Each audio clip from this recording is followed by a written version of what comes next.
যে আমার ছেলে নিয়ে আসছে ওর বনি কি দোকানও করে নিয়ে চলে এলে। বাবা তুমি তো অনেক দায়িত্বশীল হয়ে গেছো। দায়িত্বশীল হলে 4 টাকাটা নেবো আমি। তাই কি করবে এই 4 টাকা নিয়ে?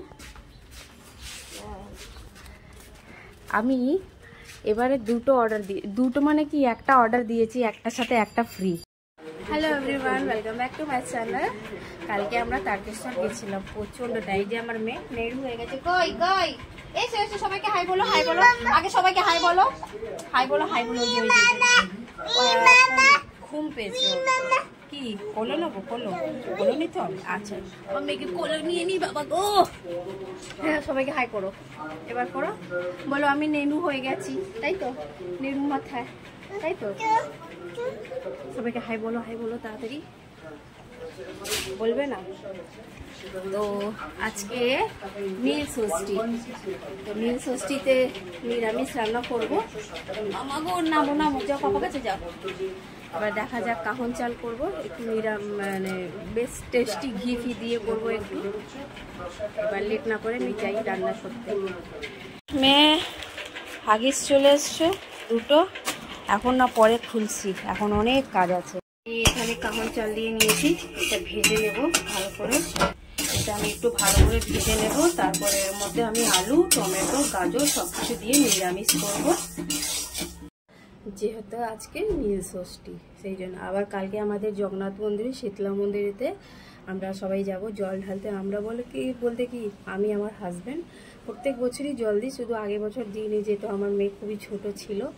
তো এই বছর আবার দেবো, জল ঢালবো। আমি এতে গাজর আর আলু দিয়ে দিয়েছি, এবার একটু হলুদ আর নুন দেব। এখন আমি বসালাম একটু নিরামিষ আলুদম বলতে পারো, যেহেতু হাজব্যান্ড বললো একটু নিরামিষ তরকারি করতে। আর এখানে আমার সব কিছু দেওয়া হয়ে গেছে, শুধু এই ঘিটা দেব আর টমেটো।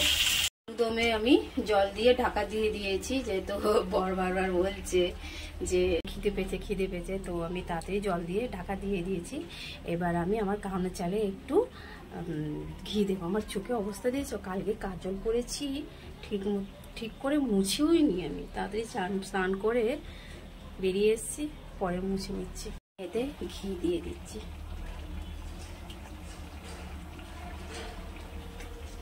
আমাদের গরম গরম খাওয়া চলে এসছে। তোমরাও এইভাবেই নিরামিষ বাড়িতে কাহন চালো খিচুড়ি করতে পারো।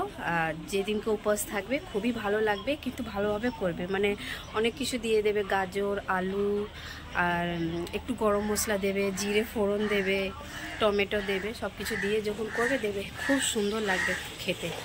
আর এটা যারা নিরামিষ খেতে মানে পছন্দ করে বা যাদের যে সময় উপোস থাকে সেটা করবে, খুবই ভালো লাগবে। গাছে টমেটো হয়েছে দেখছো, এই যে দেখেছো 3টো হয়েছিল, একটা মনে হয় পড়ে গেছে। তো কি সুন্দর লাগছে না? অনেক গাছ, এখানে তুলসী গাছ ভর্তি হয়ে গেছে, গাঁদা ফুল হয়েছে। কুমড়ো গাছটাও সেই আমাদের ছাদে উঠে পুরো ছাদে ছিঁড়ে গেছে। এবার দেখা যাক কবে কুমড়ো হয়। আর লেট না করে খেতে বসবো, যেহেতু ছেলেকে ছাড়তে যাবে বল, ও ফুটবল প্র্যাকটিস আছে আজকে। তো আজকে ভিডিও এখানে শেষ করলাম, আশা করি তোমাদের খুব ভালো লাগবে। আর অবশ্যই সাবস্ক্রাইব করে দিয়ে চ্যানেলটা। বাই।